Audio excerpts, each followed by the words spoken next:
Greetings. This is Minister Michael Muhammad, founder of the New Black Leadership Coalition.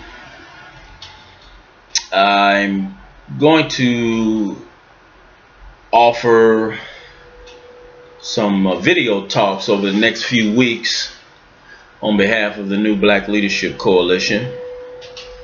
And so I want to introduce these remarks I'm going to make. I'm going to be talking about what I call the 13 principles of New Black Leadership. The 13 principles of New Black Leadership. And so before I give these 13 principles, let me give a brief introduction of what we mean and why we say New Black Leadership.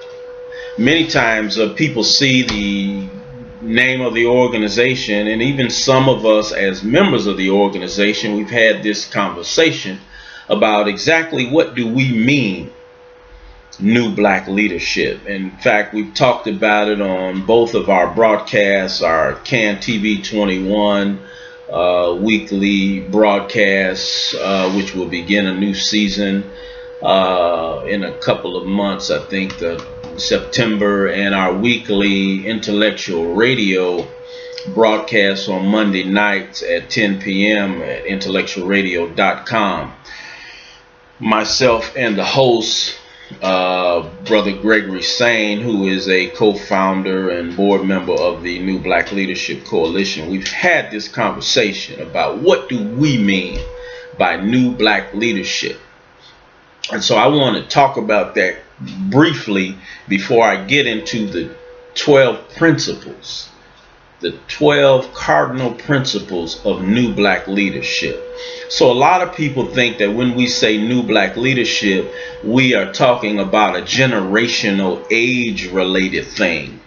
And I want to say emphatically not. That is not what we mean. We're not talking about coronating new leadership based on age. I think, having been a youth leader when I was younger, having been brought into black consciousness and the black movement, so to speak, from the 6th grade onward, I think many times we idolize and lionize youth erroneously. Just because one is 10 or 16 or 18 or whatever, and one is somewhat courageous or articulate or shows promise in some type of way, should not automatically guarantee that we should follow that one's leadership. Because that leadership may have been groomed by forces outside of the community. That leadership may have been educated by forces outside of the community. That leadership may have no connection to the organic history of our suffering, our pain, our degradation, and all those things that went into making our greatest black leaders. And so when we talk about leadership, we say we need new leadership. Why do we say that? And I'm going to be as quick as I can.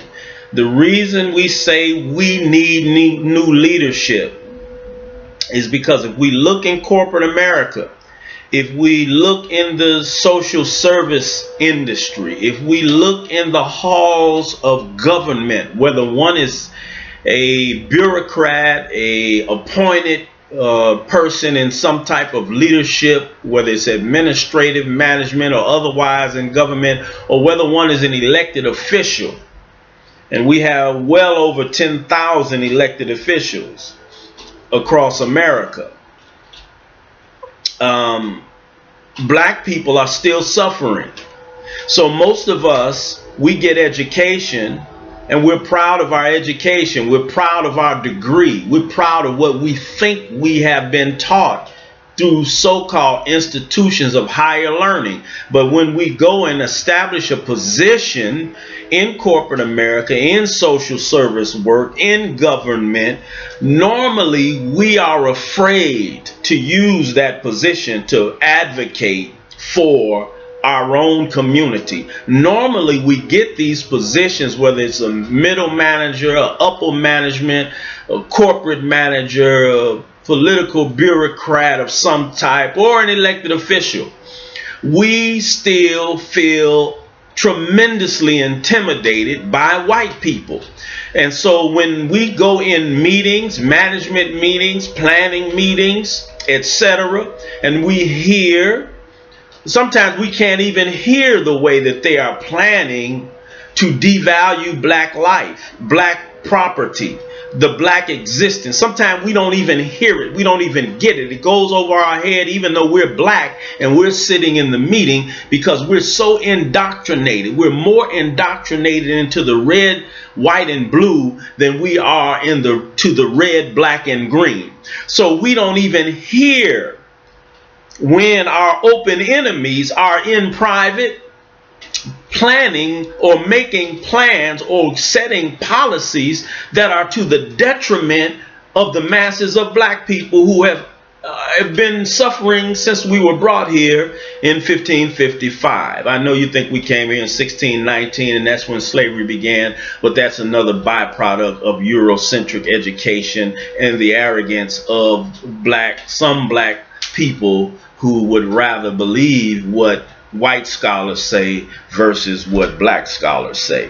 But anyway, we have a bunch of black people in positions of influence, power, policy making, procedure making, who can make decisions. If you're in trouble in city hall, in the county government, at the state government, in the federal government, you're going to get your welfare, you're going to get your aid, you're going to get medical assistance, you're going into the bank, you're going into Walgreens or Walmart, or you're going anywhere in society and you have a problem. There are black people there. There's at least one there that could speak up on your behalf. But normally we are afraid to speak up for black people. The only time we exert aggression and power and dominance is to block or befuddle the needs of black people.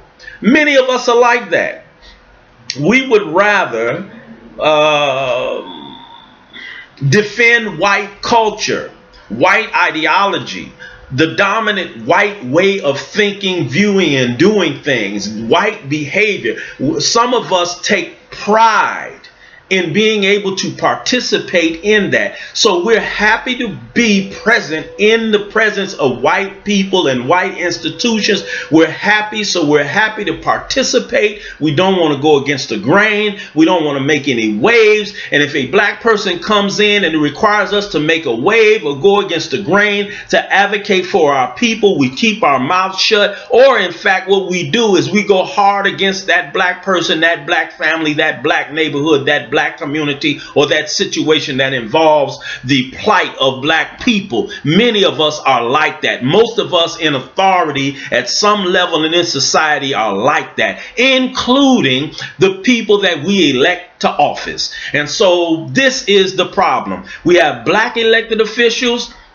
They become aldermen. They answer the call of the mayor. They ignore the call of some pastor, some activist, some advocate, some organizer, some block club leader, some home association leader that's out there fighting and struggling, trying to organize for a better quality of life for black people, who's getting on your nerves, who's calling you on the carpet for the BS that you do, for the cowardice you demonstrate. So you ignore their call, or you tell your staff to make things difficult for them. But then when the mayor calls, or some Caucasian in authority in city hall calls, or government calls, you bend over backwards. You go out of your way to accommodate whatever it is that they need. And then when they're done with you, they use their resources to vote you out, or in worst case scenario, they send somebody in to set you up and offer you $1,000 to put it in your pocket, and once they do that and get you on tape, then you're in jail, or you got to leave office in a hurry,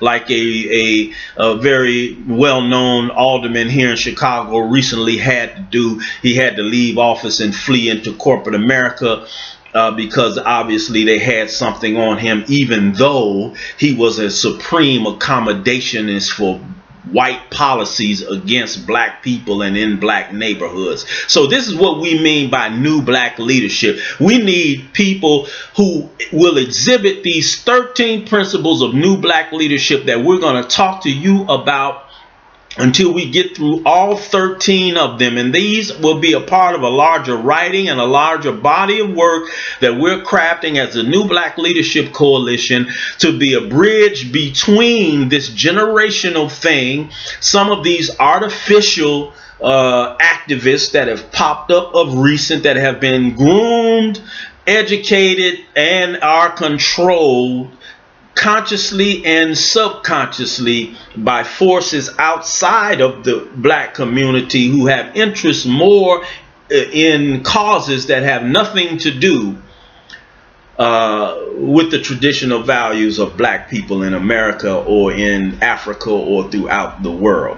And so I hope that you will stay tuned as we talk to you about the need for new black leadership and the standard that we should use to determine if one is a new black leadership.